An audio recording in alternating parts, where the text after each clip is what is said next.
Mic check, mic check, mic check. And we are live. Good morning, Crypto Warriors, and welcome back to Gem in the Crypto, episode 708. My name is King, and I'm co-host of the Gem in the Crypto podcast. On our podcast, we cover all things Bitcoin, blockchain, and cryptocurrency involved. Metaverse, NFTs, collateralized loans, regulations, ICOs, STOs, anything with an O, we cover it. And today's top stories: Bitcoin's drop from Biden's proposed tax hikes, not likely to last. I got into Bitcoin and cryptocurrency in 2016 when I was deployed in the Navy. About 98 to 99% of my investments are in cryptocurrency or Bitcoin.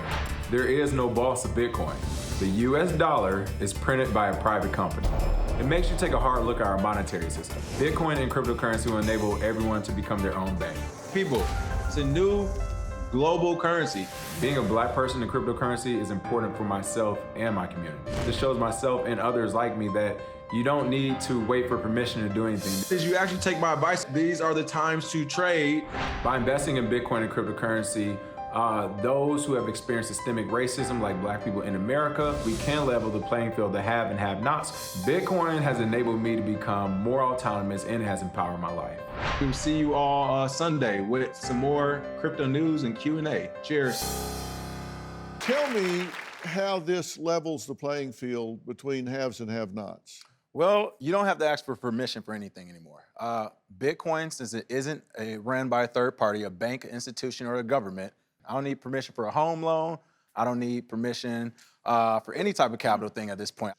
We look at the history with subprime lending, where the banks started loaning money to people that couldn't afford. They were buying houses way beyond what they could afford to buy, because the banks could lay the paper off on somebody else, so they didn't care whether the house got paid for or not.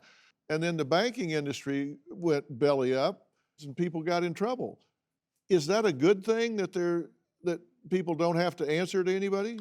So in the traditional system, I'm glad you mentioned that housing crisis in 2008, my parents were victims of that. They shouldn't have had the home they had. It's point blank simple. However, mechanisms were in place. They gave they didn't work, that's right. for damn sure. They didn't work, but the mechanisms were in place. So now when you talk about Bitcoin, they're saying, hey, we're not trusting a human with these mechanisms anymore. We're not trusting this credit agency to say this home mortgage is AAA. We're not trusting this bank to say it. We're not trusting this government to say it. We are looking at code, zeros and ones.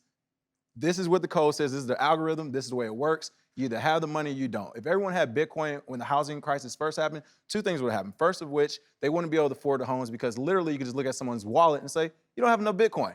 And the second thing is, when the government decided to bail out all the banks, which they did, and I don't remember receiving a vote for this. I never had a chance to vote if I wanted my taxpayer money to go to bailing out banks.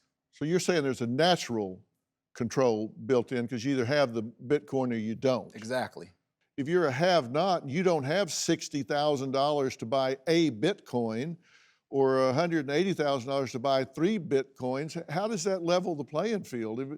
If some guy's a welder's helper out there, how does Bitcoin level the playing field, make him have any more buying power than he did otherwise? Well, and can you buy part of a Bitcoin? Exactly. I was just going to go there. You can buy $1 of Bitcoin. Now that's important because JP already alluded to it. For people who are in crypto and Bitcoin and see the future, and the future is a Bitcoin and cryptocurrency focused future. You're not going to outer space with gold or cash. It's not happening. And so you're not going to function in the world with Bitcoin. The future is Bitcoin. So for people who know that, we look at our money in Bitcoin.